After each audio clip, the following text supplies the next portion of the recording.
የዲስትሪክቱ ከፍተኛ ባለስልጣን የዲኤም ናንዲኒ እናት እንደ ማንኛውም ተራዳ ሴት ቀለል ያለ ልብስ ለብሰው ወደ አንድ ትልቅ የመንግስት ባንክ ገንዘብ ለማውጣት በሄዱ ጊዜ የባንኩ ሰራተኞች ሁሉ እንደ ለማኝ ቆጥረው አወረዷቸው። ይህች ተራ የምትመስል ሴት የዲስትሪክቱ ዲኤም እናት መሆኗን የገመተ ማንም አልነበረም። ሁሉም በንቀት እያዩአቸው ይህች ሴት በዚህ ትልቅ ባንክ ምን ልታደርግ መጣች ብለው ያስቡ ነበር። በዚያው ቅጽበት አሮጊቷ ሴት በቀስታ ወደ ካውንተሩ ተጠጉ። ካውንተሩ ላይ ካቢታ የተባለች የጥበቃ ሰራተኛ ተቀምጣ ነበር። አሮጊቷም ልጄ ከባንኩ ገንዘብ ማውጣት ፈልጌ ነበር፣ ይኸውልሽ ቼኩ አሏት። ካቢታ ቼኩን እንኳን ሳታይ እንዲህ ስትል ጮኸችባቸው። ወደዚህ ባንክ ለመምጣት እንዴት ደፈርሽ? ይህ ባንክ ላንቺ ቢጤ አይደለም። ለማኝ እዚህ ምን ልታደርጊ መጣሽ? ይህ የትላልቅ ሰዎች ባንክ ነው። የናጠጡ ባለሀብቶች አካውንት ያለበት ቦታ ነው። አንቺማ በዚህ ባንክ አካውንት የመክፈት አቅም እንኳ የለሽም። ውጭልኝ፣ ካልሆነ ግን ተደብድበሽ ተወጫለሽ አለቻቸው። እናትየውም ልጄ መጀመሪያ ቼኩን እዩ፣ 5000 ሩፒ ጥሬ ገንዘብ ነው ማውጣት የምፈልገው አሏት። ካቢታ በንዴት ጦፈች። እዚህ መቀለጃ ቦታ አይደለም። የምትዩን ሁሉ የማምንሽ ይመስልሻል? እንዳንቺ አይነቷ ሴት ይህንን ያህል አቅም የላትም። ምናልሽ 5000? በህይወትሽ ይህንን ያህል ብር አይተሽ ታውቂያለሽ? ቶሎ ውጪ፣ ካልሆነ ግን በጥፊ አወጣሻለሁ። በዚህ መሃል የባንኩ ስራ አስኪያጅ ከቢሮ አጮልቆ በማየት ማነው ይህን ሁሉ ሆካታ የሚፈጥረው ብሎ ጠየቀ። ካቢታም ወዲያው አንዲት ለማኝ ሴት አልወጣ ብላ ነው ሰር አለች። ስራ አስኪያጁ በንዴት ወጥቶ ምንም ነገር ሳይጠይቅ አሮጌቷን በጥፊ መታቸው። ጥፊው በጣም ጠንካራ ከመሆኑ የተነሳ ሴትዮዋ ተንገዳግዳ መሬት ላይ ወደቀች። ከዚያም ስራ አስኪያጁ ሌላ የጥበቃ ሰራተኛ ጠርቶ ምን እየሰራችሁ ነው? ጎትታችሁ አውጧት። እነዚህን ሰዎች ከየት መጥተው እንደሚሰለጥኑ አላውቅም አለ። ካቢታም ሴትዮዋን እየገፋች ከባንኩ አወጣቻቸው። እዚያ የነበሩ ደንበኞችና ሰራተኞች ሁሉ ዝም ብለው ይመለከቱ ነበር። ይህች ሴት የዲኤም ናንዲኒ እናት መሆኗን ድርጊቱ ሁሉ በሲሲቲቪ ካሜራ እየተቀረጸ መሆኑን ማንም አላወቀም። ወደ ቤት እንደተመለሱ እናትየው እያለቀሱ ለልጃቸው ለዲኤም ናንዲኒ በስልክ ደውለው የሆነውን ሁሉ ነገሯት። በባንኩ ውስጥ እንዴት እንደተዋረዱና ተገፍተው እንደወጡ ስትሰማ ናንዲኒ ደነገጠች። ይህ ለሷ እንደ እሳት የሚያቃጥል ቁጭት ሆነ። እየተንቀጠቀጠችም እናቴ ነገ እኔ ራሴ መጥቼ ከአንቺ ጋር በመሆን ያንን ገንዘብ አወጣለሁ አለቻቸው። በማግስቱ ጠዋት ናንዲኒ ተራ የጥጥ ሳሪ ለብሳ ከእናቷ ጋር ወደ ባንክ ለመሄድ ተዘጋጀች። እናትና ልጅ ተቃቅፈው በአይኖቻቸው ውስጥ ኩራትና ህመም ይታይ ነበር። እናትየው በልጃቸው ኩራት ተሰማቸው። እንዴት ደክመው አሳድገውና አስተምረው ዛሬ ለዚህ ትልቅ ማዕረግ እንዳበቁ አሰቡ። ጠዋት ልክ በ4 ሰዓት እናትና ልጅ ባንክ ደጃፍ ደረሱ። ባንኩ መከፈቻው 3 ሰዓት ቢሆንም እስካሁን አልተከፈተም ነበር። ናንዲኒ በዝምታ ደጃፉ ላይ ተቀምጣ ጠበቀች። ከቆይታ በኋላ ባንኩ ሲከፈት ወደ ውስጥ ገቡ። የሁለቱም አለባበስ በጣም ተራ ስለነበር ደንበኞችና ሰራተኞች እንደ ተራ ገጠር ሴቶች ቆጠሯቸው። ይህችን ናንዲኒ የዲስትሪክቱ ዲኤም መሆኗን ማንም አላወቀም። በቀስታ ወደ ካውንተሩ ተጠጉ። እዚያው ካቢታ ተቀምጣ ነበር። ናንዲኒ በትህትና ማዳም ገንዘብ ማውጣት ፈልገን ነበር፣ እናቴ መድኃኒት መግዣና ሌሎች አስፈላጊ ጉዳዮች አሉብን፣ ይኸውልሽ ቼኩ ተመልከችው አለቻት። ካቢታ ሁለቱንም ከእግር እስከ ራሳቸው ተመለከተች። አንድ አሮጊት በሳሪና አንዲት ወጣት በተራ ልብስ በምን መልኩ ባለስልጣን አይመስሉም ነበር። በፌዝ መልክም የተሳሳተ ባንክ የመጣችው ይመስለኛል። ይህ ቅርንጫፍ ለባለ ሀብቶች ብቻ ነው የሚሰራው አለቻቸው። ናንዲኒ ፈገግ ብላ መለሰች። አንድ ጊዜ ቼኩን ተመልከቹ ማዳም፣ ካልሆነ እንሄዳለን። ካቢታ በግዴለሽነት ፖስታውን ተቀብላ ትንሽ ጊዜ ይወስዳል፣ እዚያ ወንበር ላይ ተቀመጡ አለቻቸው። ናንዲኒ የእናቷን እጅ ይዛ ጥግ ላይ ባለው ወንበር አስቀመጠቻቸው። ውሃ ሰጠታቸው። እሷም በዝምታ ተቀመጠች። በባንኩ የነበሩ ሰዎች ሁሉ ወደ እነሱ ያዩ ነበር። እዚህ ባንክ አብዛኛውን ጊዜ ባለሀብቶች፣ ባለስልጣናትና ተጽዕኖ ፈጣሪ ሰዎች ነበሩ የሚመጡት።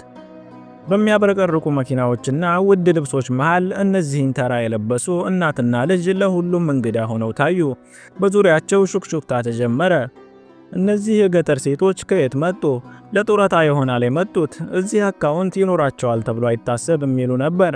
ናንዲኒ ሁሉንም እየሰማች ግን ዝም አለች። እናቷ ትንሽ ባይመቻቸውም የልጃቸውን ትዕግስት አይተው ራሳቸውን አረጋጉ። ከጥቂት ቆይታ በኋላ ናንዲኒ ካቢታን ስራ ከበዛብሽ እባክሽ ስራ አስኪያጁን አገኝልኝ፣ አስቸኳይ ጉዳይ ስላለኝ ነው አለቻት። ካቪታ ተበሳጭታ ስልኩን አንስታ ወደ ስራ አስኪያጁ ቢሮ ደወለች። ሰር፣ አንዲት ሴት መጥታ ላገኝህ እፈልጋለሁ እያለች ነው፣ ልላካት አለችው። ስራ አስኪያጁ በቢሮ መስታወት አጨልቆ ተመለከተ። ተራ ልብስ የለበሰች ሴት ከእናቷ ጋር ተቀምጣለች። ምንም የባለስልጣን ምልክት አላየባትም። በቀዝቃዛ ድምፅ ለማይረቡ ሰዎች የሚሆን ጊዜ የለኝም፣ ትቀመጥ በያት አለ። ካቪታም ወንበር ላይ ተቀምጣ ሰር ትንሽ ቆይቶ ፋታ ያገኛል አለች። ናንዲኒ ምንም አልተናገረችም። የእናቷን እጅ ይዛ በዝምታ ተቀመጠች። የአንድ ባለስልጣን ክብርና የአንዲት ልጅ ትዕግስት። ናንዲኒ አሁንም ሙሉ በሙሉ ረጋ ያለችና ራሷን የገዛች ነበረች። ነገር ግን የእናቷን መጨነቅና የሰዎችን ሹክሹክታ ስታይ የእናቷን እጅ አጥብቃ ይዛ እናቴ፣ እነዚህ ሰዎች ለሰው ግድ የላቸውም መሰለኝ። አሁን እኔ ራሴ የሆነ ነገር ማድረግ አለብኝ አለቻቸው። በቀስታ ተነሳች። ሳሪዋን አስተካክላ በቀጥታ ወደ ስራ አስኪያጁ ቢሮ አመራች። በመስታወቱ በኩል ሲከታተላት የነበረው ስራ አስኪያጅ ደነገጠ። ወዲያው ከቢሮው ወጥቶ መንገዷን ዘጋና እሺ ምን ፈልገሽ ነው አላት። ናንዲኒ ፖስታውን እየሰጠችው ገንዘብ ማውጣት ይፈልጋለሁ፣ የእናቴ መድኃኒት መግዛትና ሌሎች ስራዎች አሉብኝ። ይኸውልህ ቼኩን ተመልከተው አለችው። ስራ አስኪያጁ ፖስታውን ሳይቀበል በትዕቢት እንዲህ አላት፣ አካውንትሽ ውስጥ ብር ከሌለ እንዴት ግብይት ይፈጸማል? አንቺን አይቶ አካውንትሽ ውስጥ ብር ይኖራል ብሎ የሚያምን የለም። ትልቅ ህልም ይዘሽ ብር ለማውጣት መጥተሻል። ናንዲኒ አሁንም በጣም በረጋ ድምፅ አንድ ጊዜ ቼኩን ብታዩ ይሻላል፣ እንዲህ መገመት ትክክል አይደለም አለችው። ስራ አስኪያጁ አሁን በሳቅ ፈነዳ። እኔ ያለኝ ልምድ የሰዎችን ፊት አይቼ ማን ምን እንዳለው እንድረዳ ያደርገኛል። በየቀኑ እንዳንቺ አይነት ይመጣሉ፣ ነገር ግን አካውንታችሁ ውስጥ ምንም እንደሌለ ያውቃለሁ። አሁን እዚህ አትጨናነቂ፣ ሁሉም አንቺን እያዩሽ ነው፣ ድባቡን እያበላሸሽ ነው፣ ብትሄጂ ይሻላል አላት። የናንዲኒ ፊት አሁንም ጸጥ ያለ ቢሆንም በአይኖቿ ውስጥ ግን የተለየ ብርሃን ይታይ ነበር። ከዝምታ ይልቅ አሁን ጥብቅነት ወረረባት። ምንም ሳትናገር ፖስታውን በጠረጴዛው ላይ ያስቀመጠችውና በዝግታ እሺ እሄዳለሁ፣ ግን አንድ ጥያቄ አለኝ። በዚህ ፖስታ ውስጥ ያለውን መረጃ አንድ ጊዜ አንብበው፣ ምናልባት ይጠቅምህ ይሆናል አለችው። ይህንም ብላ የእናቷን እጅ ይዛ ፊቷን አዙራ ወደ በሩ አመራች። ነገር ግን በሩ ላይ ስትደርስ ቆም ብላ በጥልቀት እያየች ልጄ፣ ለዚህ ባህሪህ ዋጋ ትከፍላለህ፣ ጊዜ ሁሉን የሚያስተምርሃል አለችው። ባንኩ በሙሉ ለጥቂት ሰከንዶች በዝምታ ተዋጠ። ምንም ድምፅ የለም፣ ቁጣ የለም፣ በክብር የተሞላ ማስጠንቀቂያ ብቻ ነበር። ስራ አስኪያጁ ለሰከንድ ደነገጠ። ከዚያም ወዲያው ሰዎች ሲያረዱ ዝም ብለው ይቀባጠራሉ። ታያቸው ብሎ ወደ መንበሩ ተመለሰ። በፊቱ ያለውን ፖስታ አሁንም በጠረጴዛው ላይ ተቀምጧል። ነገር ግን ማንም ሰው አላነበበውም። በዚያ ፖስታ ውስጥ ዓለሙን የሚገለብጥ እውነት መኖሩን አላወቀም ነበር። በማግስቱ በባንኩ ውስጥ የተለመደው ሥራ ተጀመረ። ሂሳብ ሰራተኞች ስራቸው ላይ፣ ገንዘብ ያዦች ቆጠራ ላይ፣ ስራ አስኪያጁም በቀድሞ ትዕቢቱ ነበር። ነገር ግን በዚህ ጊዜ አንድ ልዩነት ነበር። ትላንት ከፍተኛ ውርደት የደረሰባቸው ያቺ አሮጊት ሴት እንደገና ወደ ባንኩ ገቡ። በዚህ ጊዜ ግን ብቻቸውን አልነበረም። ከሳቸው ጋር በሱፍ ልብስ ያሸበረቀና በሚያብረቀርቅ ብሪፍኬዝ የያዘ ጎበዝ ባለስልጣን ነበር። እነሱ ሲገቡ የባንኩ አይኑ ሁሉ ወደ እነሱ ሆነ። ሴትዮዋ ወደ ማንም ሳትመለከት በቀጥታ ወደ ስራ አስኪያጁ ቢሮ አመራች። ስራ አስኪያጁ መጀመሪያ አላወቃቸውም ነበር፣ ነገር ግን ሲቀርቡ ፊታቸው በራ። ትላንት ፋይሏን የናቀው በሳሪዋ የሳቀባት እንደ አንቺ አይነት ደንበኛ አንፈልግም ብሎ ያባረራት ሴት መሆኗን ሲያውቅ ፊቱ ላይ የፍርሃት ጥላ አረፈ። ተደናግጦም ራሱ ከቢሮው ወጣ። የሴትዮዋ ፊት አሁን በራስ መተማመንና በክብር ያበራ ነበር። መንገዷን ሳታቆም ስራ አስኪያጁ ፊት ቆማ በሚቆራረጥ ድምፅ እንዲህ አለች፣ የባንክ ስራ አስኪያጅ ለባህሪህ ዋጋ እንደምትከፍል ትናንት ነግሬህ ነበር። አንተ እኔም ብቻ ሳይሆን በሺዎች የሚቆጠሩ እንደኔ ያሉ ተራ ዜጎችን ነው የናቀው። አሁን የቅጣትህ ጊዜ ደርሷል። ስራ አስኪያጁ እየተርበተበተ አንቺ ማነሽ እኔን የምታስተምሪኝ? ይህ ቤትሽ አይደለም፣ ባንክ ነው። እዚህ ምን ልታደርጊ ትችያለሽ አላት። ሴትዮዋ ንግግሩን አቋርጣ ፈገግ አለችና አብሯት የመጣውን ባለስልጣን እያየች እንዲህ አለች፣ ይህ የእኔ የህግ አማካሪ ነው። እኔ ደግሞ ናንዲኒ የዚህ ዲስትሪክት አስተዳዳሪና የዚህ ባንክ የ8% ባለቤት ነኝ። ይህች ደግሞ አንተ ያንገላታሃት እናቴ ናት። ለጥቂት ጊዜ ባንኩ በዝምታ ተዋጠ። ሰራተኞች፣ ደንበኞችና የጥበቃ ሰራተኛዋ ሁሉ ደነገጡ። የሥራ አስኪያጁ ፊት ገረጣ።